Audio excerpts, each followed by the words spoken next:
Welcome to another episode of Real Talk. With me, as always, we have Mr. Robert Garcia, our Director of Sales and Operations, and Eric Stewart, our CEO. And I'm Amir Tabrizi, the Director of Marketing here at the Eric Stewart Group of Long and Foster. Today's topic is one that I think everybody, whether you're a buyer, seller, agent, the parent of the seller, the mother of the buyer, whoever you are, you feel this at some point. We're going to talk about the difficult sale and what happens when you're walking through the new property that you've either just purchased or about to purchase, or you're getting ready to list it, whether you're the agent, the buyer, or the seller. What happens when those major defects come up and how do you handle it? I'm going to talk about Real Talk really quick, and then we're going to go straight into this. So Real Talk is brought to you by the Eric Stewart Group of Long and Foster. We are here to help you navigate today's crazy real estate world. We will be discussing buying, selling, and everything in between. Now, Real Talk is not just for consumers. It's also for our fellow real estate agents as well. And I think Eric just lost us for a second, but that's okay. I'm sure he'll come back. To our fellow agents and anybody who's interested in real estate. So you guys just saw Eric fall off, but I'm sure he'll come right back. With us, we have Mr. Robert Garcia. Robert, I know you haven't been feeling well last few days. The COVID-19 finally caught up to you, but we're happy to have you. How you doing? Thanks, Amir. Yeah, thank you too for putting these together and to be back after taking a couple of days off to recover. Yeah, it's as expected. COVID is COVID, and you don't know how it's going to be, how it's going to hit you. Thankfully, it was very mild for me, but also, unfortunately, all my household that everybody's is getting it here at home. So we're not completely out of the woods yet, but just be careful out there. I guess it's a new wave of variant, whatever you want to call it, out there, and it's pretty aggressive. Yeah. Well, we're gonna get started. I'm sure Eric will come in. So let's talk about the fun things we are going to be doing today. So today's topics, we talked about it. The difficult sale. It always feels like, you got a bunch of rocks on your shoulders trying to climb up some heavy steps. We're going to talk about the major defects and how to handle them. So you're going through the home inspection and something comes up. We're going to talk about how you handle that as an agent, as a buyer, and as a seller. And the last one is the froth point, where things are clashing into each other, or that little nice froth heart on the top of your chai latte in the mornings. It's a phrase that Eric talks about a lot, and I think it fits exactly what we're seeing in the market today. And we'll talk about that at the end. And as always, if you guys have any questions, whether you're watching us on Facebook, YouTube, or anywhere else, feel free to drop a question in the comments. We'll make sure I ask that from the guys here. And then we'll also, if you guys have any, comments, questions, concerns, or anything else, and you want to get any of our guides, feel free to call us at 800-900-9104. That's 800-900-9104. Or send us an email at marketing@ericstewartgroup.com. Without further ado, Mr. Garcia, the difficult sale. Difficult, yes. Impossible, no. So there is a difficult point in any sale, right? Whatever side you're on, whether you're the agent dealing with an estate sale that has 6-7 people, children are in there, or you are the listing agent and you're navigating the 141 pages of disclosures, laws, and all this stuff, where you're the buyer side, right? There's that emotional decision in it. I think I lost those guys. So we're going to talk about the difficult point. And that difficult point is, we experience it in a lot of matters, right? And as agents, how you handle it is really key, right? How you handle that difficult point is key, because a lot of us are making this emotional decision. Myself, when we just bought our first house, every house has a difficult point. Every sale has a difficult point. And how you handle that difficult point is huge. It's very, very huge. We have Robert back with us. Hey guys, sorry. So that difficult point is huge, and it happens everywhere, right? It happens in any part of the transaction. So, Robert, we always say the agent wears multiple hats. This is where the coach's hat comes on. So, tell me, what are some difficult points when it comes to buying, selling, or even being an agent when it comes to doing all that stuff? And I know it's a loaded question. Yeah, it's a big laundry list actually that I could overwhelm people, but I'm not gonna do that. So thank you for asking that, Amir. So, yeah, let's be honest, right? Real estate, it's all about dealing with decisions that have a very big long-term impact, right? If you're thinking you're going to be living in this house for the next 30 years, the decision you make today is going to have a huge impact for the next 30 years for you and your loved ones. So knowing how how to approach this, it's very difficult, and also having the right coach next to you, because we're going to be dealing with emotions, we're going to be dealing with problems, we're going to be dealing with finances, we're going to be dealing with inspections. So knowing exactly how to approach it, it's just alone a whole, you know, class that realtor should be taking. No, and no, I'm not kidding about that, because they don't teach you this when you're getting your license. So this is the only way you learn it, as you go through the process. But it's very important to know how to approach this and how it can be a win-win situation. And let's be honest, there are going to be some transactions that you're not going to be able to save, and they're just going to have to go and die, and then the buyer has to restart the search, or the seller has to go back and look for another buyer. Yeah. I mean, there is the difficult point is always there, right? That difficult point of making sure that this huge emotional decision that we're making is I mean, there's so many emotions built into it. I mean, when we just purchased our house, in 2020, I remember walking through multiple houses and with you, Robert, and you and I would immediately go to, well, this is wrong and this is wrong. And my wife would go, what do you have to say that's positive about it? So we had a rule. If you walk into the house, you have to point out two or three things positive before you say anything negative. Um, we don't hear you, Eric. You might have to check those settings. But technology, we got to love it and hate it at the same time. But yes, the fact that there is those emotional decisions based on, I mean, it's huge, right? So, Robert, as an agent, okay, and we'll get Eric's thoughts on this as well when he's able to get his mic worked up. But as an agent, you are going through a buyer, right? Like, let's take my example. When we were walking through some of those houses, the difficult point, we had one property where it was a divorce situation and they didn't want to budge on one thing. So that difficult point as a buyer, how can an agent handle that? Because, take the example that I just gave you. What would you do as an agent in that moment to walk your clients through it, but also try to save the deal? So that's a great question. It's remember, at the end, it's the end goal is to help your client buy. In this case, this is example, buy the best investment possible. Test So 1 2 1 2. Can you hear yeah, We me? hear the test. yeah, There hear we you. go. Cool. Yay! Awesome. Yay. Sorry for interrupting. Go on. Yeah. No, that's fine. So, what is most important at that point, Amir, is that we have to look at what we're dealing in the present, and is this going to have a negative impact to the sale of the property. So it is one thing when you buy a house that perhaps it's on a cul-de-sac, for example, right? It's a very private, if you're going to have kids, that's the location you want to have. But at the same time, what if there's some other issues with that property, but you're going to have to sacrifice one for the other?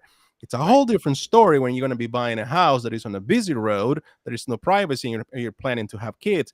That's where you have to make sure that you're helping and coaching your clients to make the best decision. And if your client has to sacrifice at that point the the desire to purchase the place and go to a Mhm. different direction, you're going to have to do it. But it has to be, it can be solved or it cannot. And if it cannot be solved, then what are going to be the negative impact? Can somebody live in the property like that forever? I always tell Right. people, look at a house like with the eyes of an investor, right? At some point down the road, whether it is 5 or 30 years from now, you're going to sell that house and you want to have the best Right. return on investment. And that's how investors look at properties most of the time. Is it going to really have a good return on investment? So that's kind of like the approach. I know there's more than that Sure. on the specifics, but that's kind of the approach. Well, that's good to hear. And Eric, I would love to hear from your perspective because I know you're the expert with selling houses that back to a power line. Um, um, Sure. so again, guys, if you guys have any questions, feel free to drop them in the comments. I'll make sure I get these guys to answer those for you. Remember, even this isn't just for consumers, guys. If you're agents, you're listening to this, you have some questions, you're dealing with a difficult situation now. You got over 50 years of experience between these two guys here and billions of dollars sold. So take advantage of this time and ask questions. Eric, what we were talking about is, and you and I were talking about this a little bit yesterday, is the difficult sale, right? And what you mentioned to me is that every sale has that difficult point. Briefly give us, kind of drill down into that a little bit. And then I would love to hear from your perspective. Let's talk about those power lines, as I was joking, but seriously, let's talk about those power lines. And then one thing is, what are some other difficult points and sticky points that people can experience when it comes to selling or buying a home? Great. So the word commission literally means to put together. Co is together. Mit is to put. And so real estate agents get paid for putting it all together. And every sale has something in it. Even if you get a cash buyer who wants to settle in a week, like I've got right now, a condo for $175,000, and the buyer wanted to settle last Friday, but the title couldn't be pulled in time for that to happen. And there were a couple things that came up in the inspection, which again, we're getting home inspections now on our sales. So a little more friction in time, negotiating out what's going to get done, what's not going to get done, delivery, the condo documents, getting things done in a timely fashion. So it's, I think that there's always going to be a challenge. Sometimes it's a relational challenge that you have with your client because of attitudes or a communication style. I have a client that I'm working with right now, and she's very emotional, and so her emotions tend to get the best of her consistently. And so the start of any conversation is, I don't think this should be happening, or this should not be like this. In other words, she's on the defensive consistently, which is again not a reflection of me as much as it is the way she approaches things. And so it's important for me to step back from that kind of reaction and recognize this isn't me. Even if she addresses me in a way that is up in my face, it's like, just recognize she doesn't understand the process. And I'm here to guide her through it. That's my job. So difficulty shows up in many forms. Sometimes it's an estate and you're dealing with 5 or 6 kids all trying to work together, and who's going to get the stuff picked up and who's going to clean, and one person ends up doing more work than the other. And so you're dealing with the psychological kind of playing counselor a little bit while you're guiding that and still moving the ball down the field, still getting the sale done. Last thing I'll say is difficulty can be the house itself, its location. So when you mentioned power lines, the electromagnetic radiation that is there where there are power lines doesn't really affect the houses. If you stand in a house or stand even in the yard of a house and hold an EMR meter up, you'll get no reading. It's only when you get out into the power lines themselves that you do. But it's still the perception of the power lines is that, maybe it will cause cancer, or maybe it'll cause a problem, or I've got that visual impediment of seeing a power line. So you have to, as a real estate agent, you have to guide your client through pricing, helping them understand that they probably got a discount when they bought because they got that discount because other people were not as interested in that location, and they got a discount when they bought, and they're going to need to pass that discount on to the next buyer too. Right. And like if you've got a pole right behind your house, it's just boom, right there. You look out the back window and there's the pole and there are the lines. That's probably an 8% adjustment in list price compared to the same house one street over. If it's across the street from the power lines, but you see the power lines, but they're not right on you, it might be 6%. If it's, they're not too far, it might be 3%. So you just gauge that. Yeah. I think one of the important things you just mentioned, Eric, is that even when you're being approached in that, in your face, the client's there and they're, it's all these things are happening and it's just to them. It's like how we react as the real estate professionals, right, is very important. Because if you're meeting friction with friction, you're just going to get this butting heads all the time and you're going to get nothing out of it. And I think that's such an important thing to discuss is that the way you approach these difficult points, whether it's honestly in a sale of a house or even in in your business, like there's some agents here right now. It's a difficult point.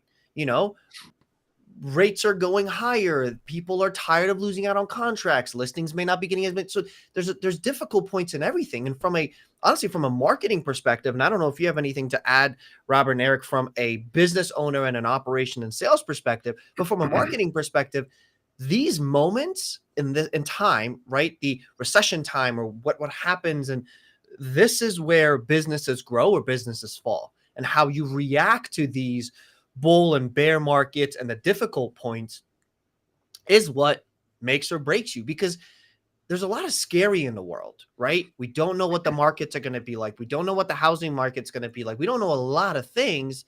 And this is the moment in time where consumers want to look for experts and how they want us to be able to bring the calm into the storm. And from a marketing perspective, this is a perfect time to get in front of your people and say, hey, I know it's crazy, but I'm here for you.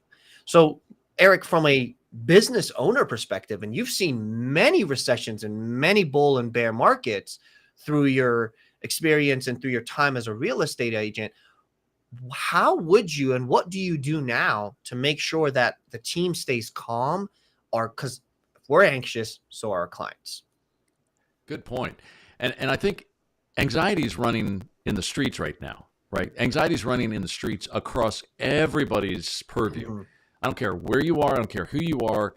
Your next door neighbors are anxious. Everybody's anxious because like the stock market this morning opened up on the NASDAQ, opened up, more than 2% lower because our inflation climbed by 9.1%, right? It's the highest increase on an annualized basis. Right. Think about that. So it's like, Are we out of the woods yet? They've raised rates. Oh, they're going to have to raise rates further. It's going to have to go higher. That means that money's going to get more expensive. What does that mean to real estate?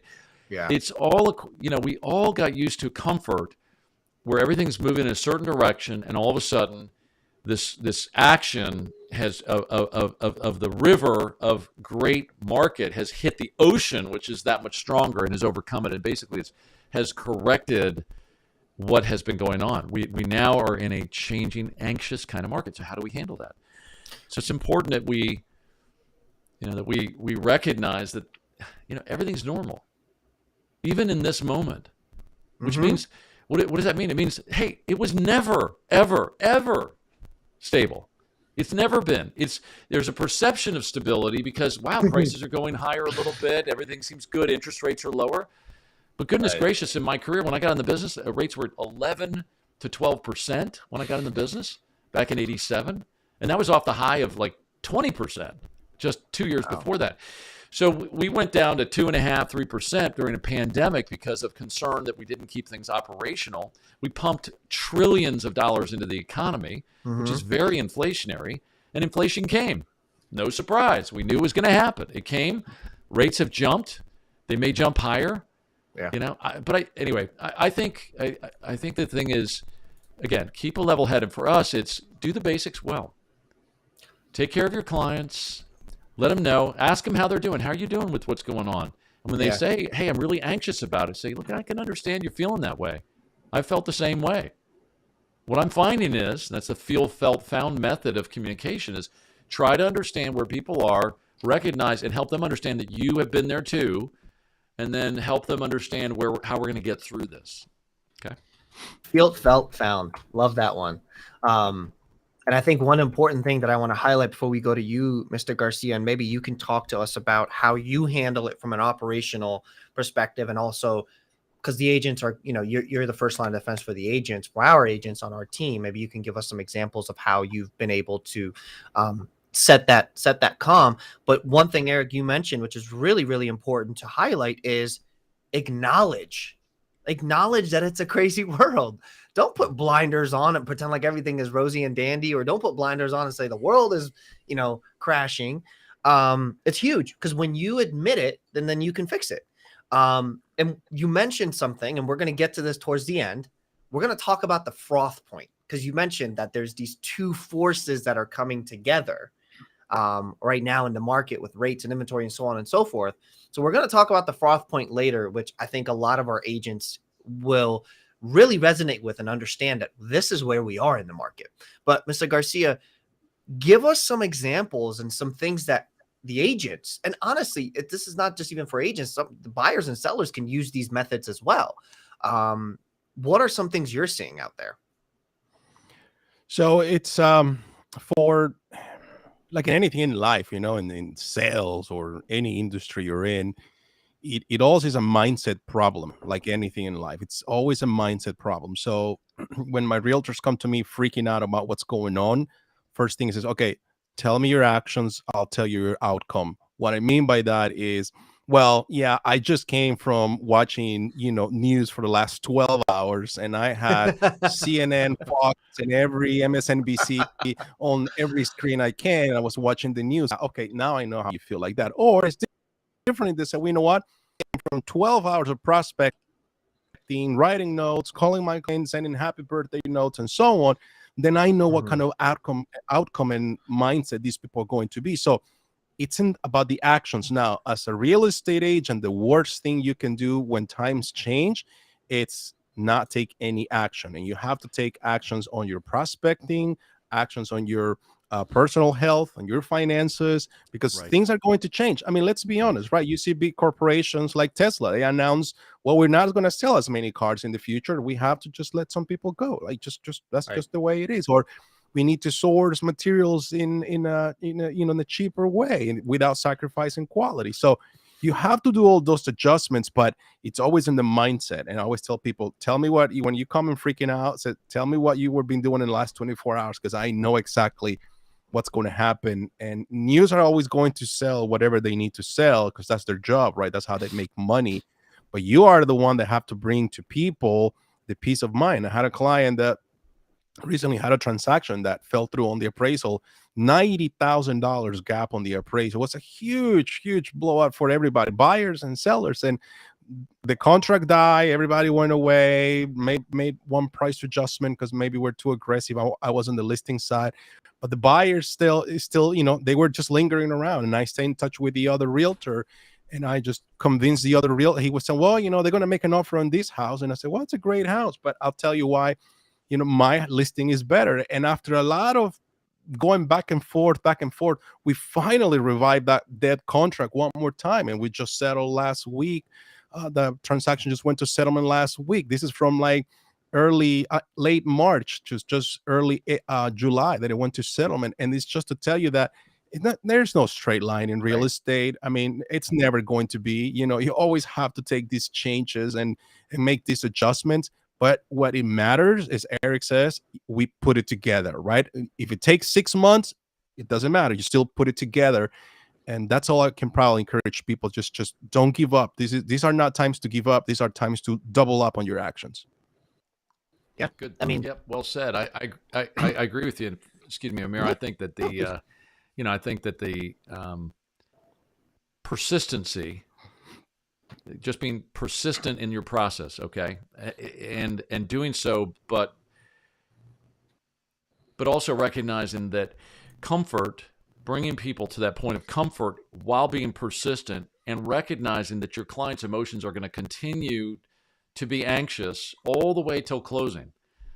This is one of the reasons why real estate agents do get paid well, is that we face all of the emotional challenge, not like buying a car, which is a very emotional process too, very difficult process. It's real quick. Buy a car, typically it's, over a few days and then the relationship is done. Real estate can be months and months and months. Sometimes there's no income. Sometimes you lose everything that you've invested because the property doesn't sell. And so we're paid well to take care of the client and make sure we lead the client. And that's the thing, as Robert said, the worst thing you can do is do nothing. If you do feel afraid, that's normal.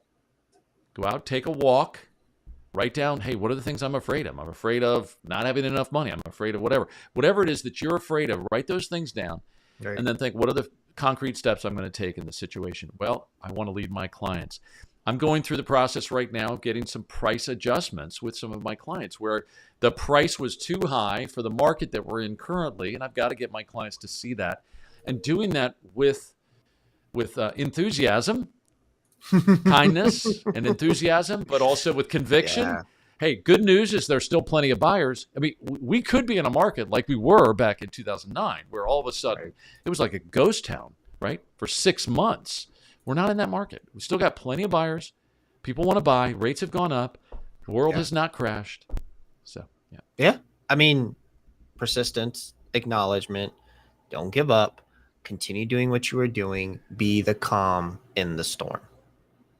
That's all that matters. The calm in the storm. Well, if you want to become an agent, you can reach out to these guys. You can call us at 800-990-104, or if you have a difficult sale that you're dealing with now as agents. Again, our goal with this platform is to bring you information that these guys have dealt with, right? So reach out to us if you need anything. If you're a buyer or a seller and want a copy of our guides, we have a market ready guide and a right sizing guide that walks you through most of these things that we're talking about. Again, you can call us at 800-990-104 or visit ericstewartgroup.com. Now, the other sticky, anxious, all the fun words you can think of is when you're doing a home inspection, whether you're doing it as a pre-inspection, as a seller, which I know some of these things are not happening right now, but it's a point that we've dealt with at one point in our lives. If you're a seller doing a pre-inspection just to know what's going on with your home, if you're a buyer getting a home inspection, and if you're an agent dealing with the aftermath of the reports of the home inspection, the one thing we all don't like to see are major defects. And the biggest question is, what do I do now? Eric mentioned the word commission is just bringing things together.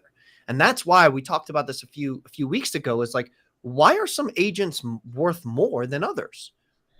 And this point, these conversations are why. So as an agent, right? And Robert, I would love to hear your perspective. And then Eric, maybe you can walk us through how you would how you would instruct or train our agents to deal with these, major defects, or how you would kind of bring that deal together. We have a home inspection right now. Major defects have come up. We have the buy side asking for a lot of things, how you would deal with it, a listing agent. And Robert, from your perspective, how you would deal with it as from a buyer side.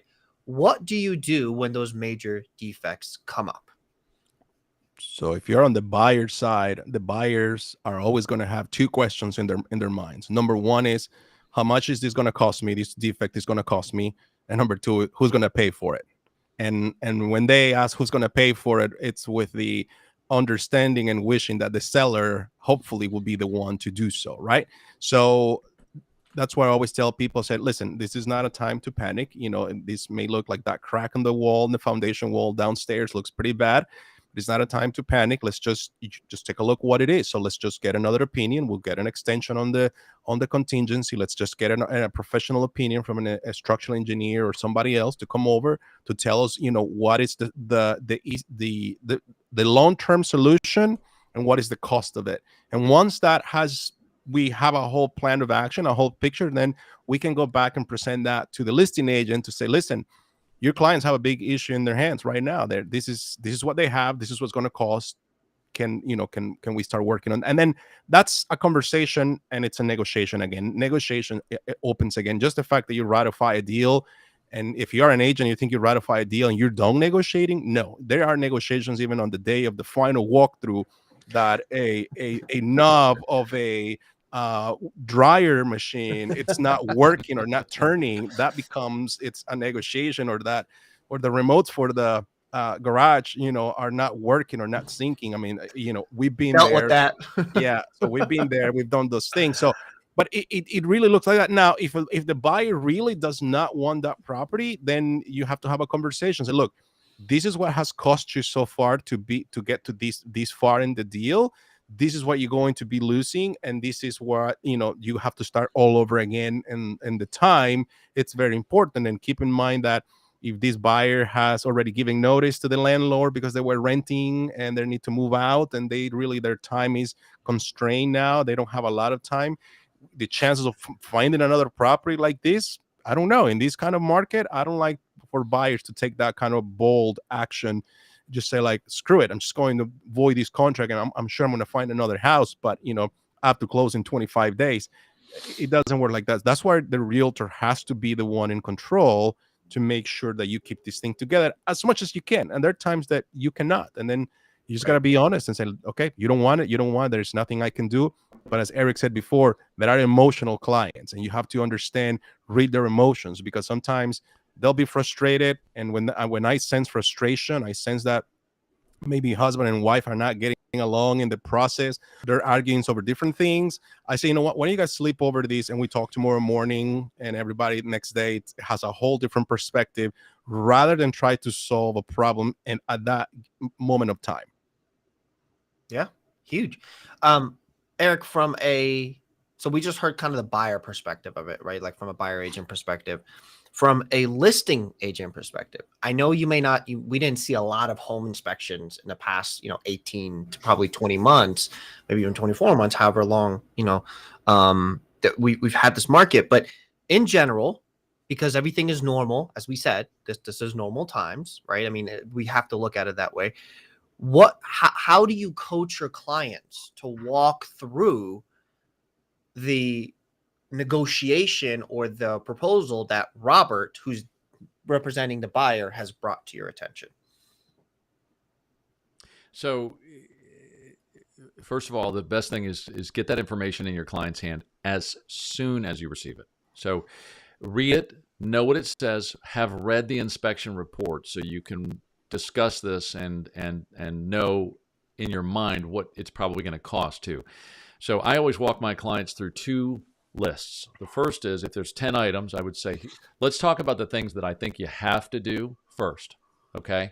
And then we'll talk about the things they're asking you for. And so that maybe we don't have to do. So number one, there's a leak in a faucet upstairs. You're probably not aware that there's a leak there. So that's a plumbing issue. And we're going to have to get that corrected, whether this buyer buys the house or doesn't buy the house. And if they don't, if you want to reject this, by the way, you can reject all 10 if you don't want to do any of it, because you don't have to.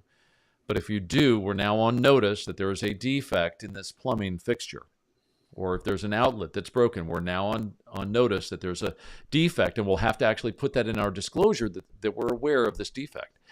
So I always tell my clients, when we're in negotiation, when we have home inspections, which we're seeing now consistently, and we're going to see a lot more of them, when we're aware now of defects, we're better off to just square those things away. But if there's something like, let's say, a window that has a broken seal, you know what I'm saying, a thermal pane window.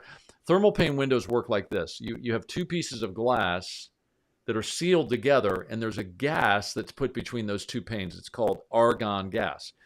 And the argon gas that's between the panes is what provides an insulating factor on the window. Okay?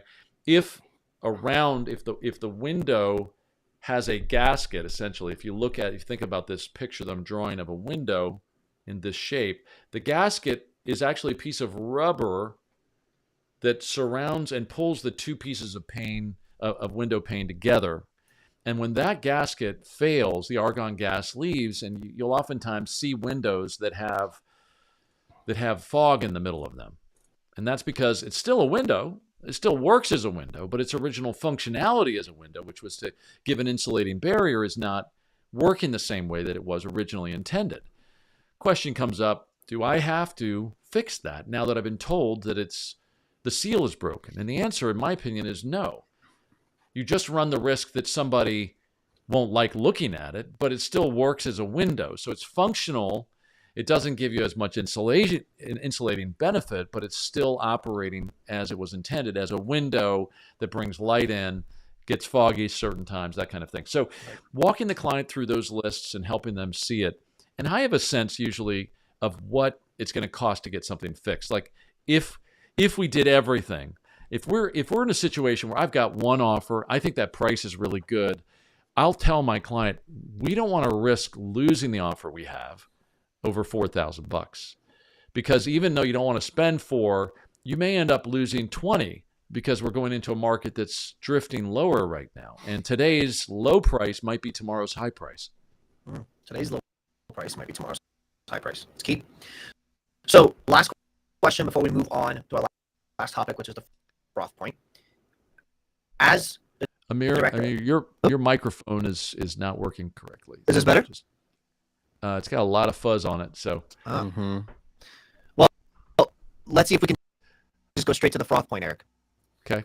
All right.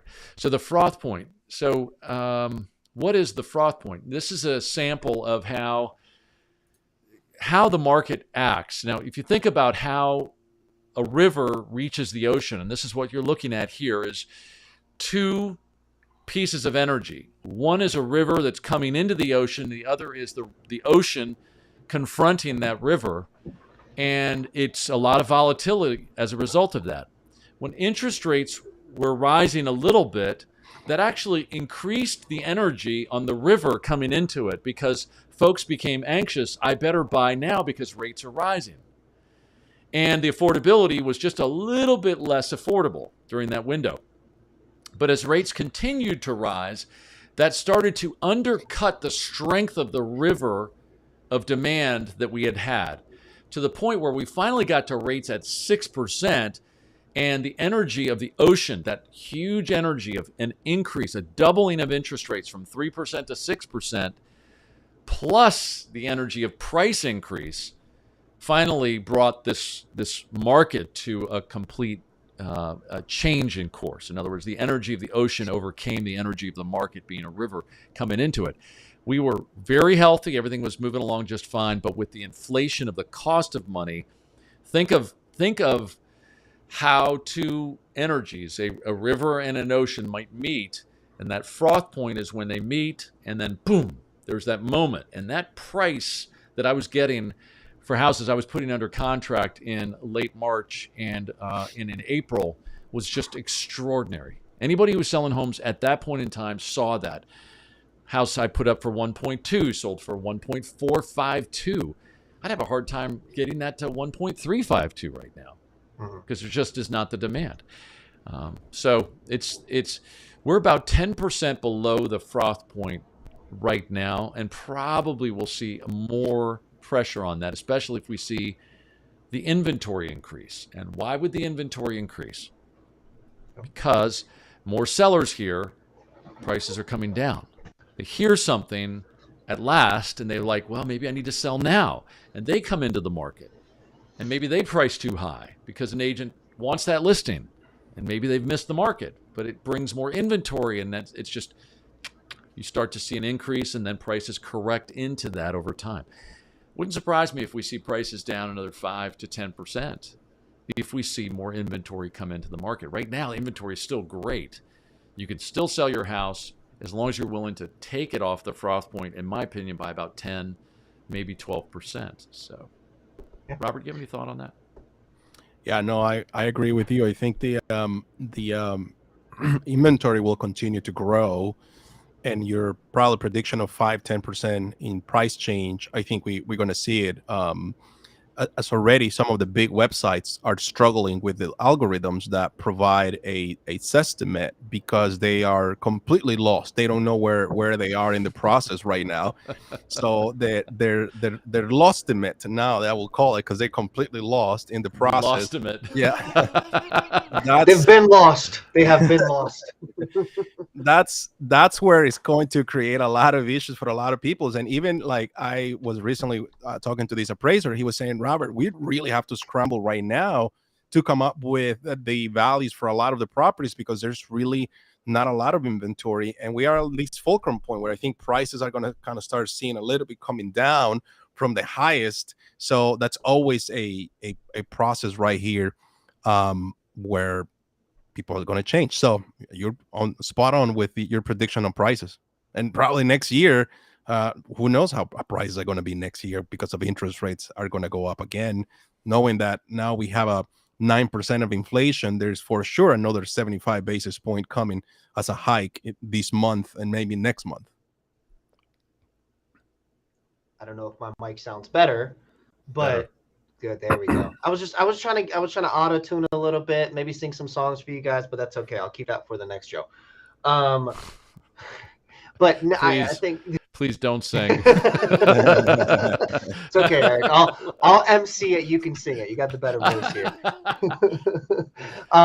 But again, I think these are some of the key factors of what's happening in the world, right? I mean, things have to adjust. You can't continue to see this. Inventory will come and go. Things will move, and as agents and as consumers, we will adjust like we have done before, and things will just go back to whatever that normality needs to be. The one thing you guys mentioned before, when I was trying to say before my auto-tune kicked in, is as an agent, right? And this is kind of for both of you, and this will be kind of our last topic we'll talk about is, and I've seen a few questions about this come in, it's how do you, and Robert, maybe you from a operational director of sales perspective, and Eric, you from a business owner perspective, and it might be kind of around the same thing. How do you guys train your agents to deal with the major defects? I know you mentioned get in front of your people, but it's different when you're training somebody else to do it, right? You know the dialogue, Eric, you know the dialogue, Robert. How do you train others? And what are some things you would tell a fellow agent or an agent on our team? How would you tell them to approach, de-escalate, and get the business from here, the defect point, the froth point of that arching hit, to the finish line? Robert, I don't know if you want to, or Eric, I don't know if you want to go first. Either one of you, just feel free to jump in and go. You can go, Eric. I try to set him up first. I was thinking, okay, I'll wait for him. So, all right. So anyway, so yeah, I think that you need to decide for your client before you even speak to them what it's going to take to get through the process. Okay, so before you pick up the phone, you don't want to be calling them and asking them, what do you think we should do? Okay, you want to call them and say, I have some thoughts on this. Do you have an opinion before I give you that? So giving them deference because they're your client, do you have anything you want to comment on? And you know what I find is some clients are like, I read the entire inspection report. I'm fine with all of it. Let's do it. And they're ready to sign. And I don't waste my breath, but I'm also ready to make my recommendation. And I might say to them, hey, we can do that, but I think there's probably 3 items on here you don't have to do. Do you want me to negotiate that? So, but you've got to have a sense of how you would negotiate through that from the beginning. And as Amir said, if you're an agent, and I don't care what company you're with, if you're an agent and you have a question about how to handle a situation and you want to reach out to us, this is our Facebook page, Eric Stewart Group of Long and Foster. You can reach out, you can submit a question. Hey, I'm dealing with this. How would you handle it? We want to be a resource to you to try to help you to grow your business and see you successful as too. Okay, so, but know where you're going before you make the call. So read the inspection, look at the list. I always take the list, and if this piece of paper was the list, I would end up writing a number down next to each item, like $250, $125. I would just ballpark it.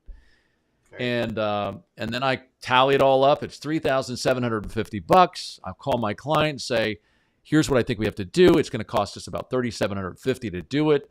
Let's try to negotiate to $2,500 if we can, but just recognize that we may have to go up as high as $4,000. Start it like that. Okay. Right. Yeah, that's a really good point. Talking more from the agents that are very new to the business. They say, well, Robert, you've been in this business, or Eric, you've been in this business for so many years.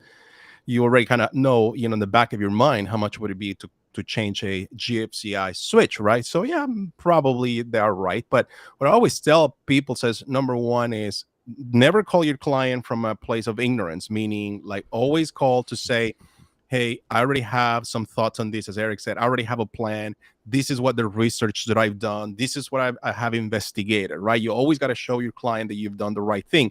Number two is just really understand what you're going to be doing. Understand things. I remember very early in my career, one day, one of the inspections, that there were termites on the seal plate. I was like, what the heck is that? I have no idea what it was. So I have to like myself take it up on me to research. How did I did that? I will call contractors, say, hey, how much do you charge to do this? Oh, it depends. They'll give you this price point. So I would just say, talk to a couple of contractors, just call them and say, there's plenty of contractors out there that you want to build relationships with, and just tell them, hey, I have these issues here. How much you think it's going to cost? And then you can call your client and say, okay, this can cost you as low as this and as high as this much. But always come from a place that you know what you're doing.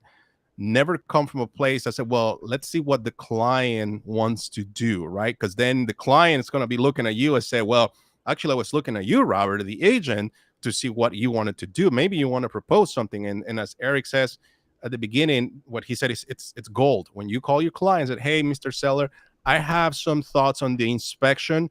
Do you have any comments before I tell you? Because they may have some comments already that are going to change the way you're going to have to approach this inspection. As the guy from Jordan Belfort says on the Wolf of Wall Street, and a lot of the interviews says, the guy always says, hey, can you sell me this pen? And many people come and say, well, this pen is so amazing. And he says, no, you're doing it wrong. You're not asking me questions. And he says, you should probably start, how long have you been looking to buy a pen, right? That's just very straightforward. Then you know if the person is actually interested in doing something like that or not. So agents, please always ask questions. Whether you are qualifying a client to work with you, you are getting a price adjustment, you are negotiating a home inspection, a radon inspection, whatever you're negotiating, even at the final walkthrough, you're negotiating something. Always ask questions, so because that will give you a better handle or the situation. That's it. Very true. Good. Well, gentlemen, thank you again for joining us. Sorry we had some issues here and there, but hey, it's technology. It is what it is. Again, this was Real Talk, brought to you by the Eric Stewart Group of Long and Foster, where we discuss all things real estate, not just for consumers, but for our fellow agents as well. And as Eric mentioned, and I said earlier, if you have questions, whether you're an agent, a consumer, whether we work with you or not working with you, reach out to us. You can call us at 800-900-9104. 800-900-9104. Send us an email at marketing@ericstewartgroup, or go online into our Facebook page or on our website and just submit your questions. Let us know what it is that you're dealing with, and one of us will get back to you, whether it's a marketing question, an operation sales question, or anything else. Just let us know. We'll reach out to you. We'll let you know what's going on. This platform is to just bring you content and ease into the market. This is why we've put together these amazing guides, the Market Ready Guide and the Right Sizing Guide. You can download these today. Go to ericstewartgroup.com or call 800-900-9104 or email us at marketing@ericstewartgroup.com. We'll send it to you digitally. We can send it to you as snail mail. The content is there for you. This is the calm that we're going to bring to you in this crazy storm of real estate. And if you are looking to get into real estate, it's not as bad as we make it sound. It's pretty fun to be in this industry. Got some sticking points just like anywhere else, but this is why we say who you work with matters. This is why we're bringing content to you guys. Thank you, gentlemen, for joining us. I appreciate your time, and I know we've had some questions come in and we answered most of them.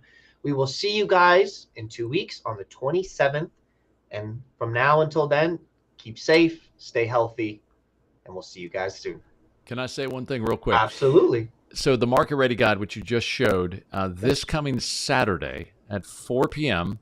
on 105.9 FM here in Washington, D.C., which is WMAL, I will be covering the Market Ready Guide and what it is and what the information is. So join me this Saturday, 4 p.m. at 105.9 FM. I hope you'll be there. Thanks. Thanks, Awesome. Amir. Thanks. Of course. And if you guys are out of DC, out of the kind of the DC market, you want to listen to it, WMAL, you can go on their website, or you can download the Cumulus app and listen to it there. So you can listen to it wherever you are. Gentlemen, have a great rest of your day, and we will see you guys in 2 weeks. Thank you.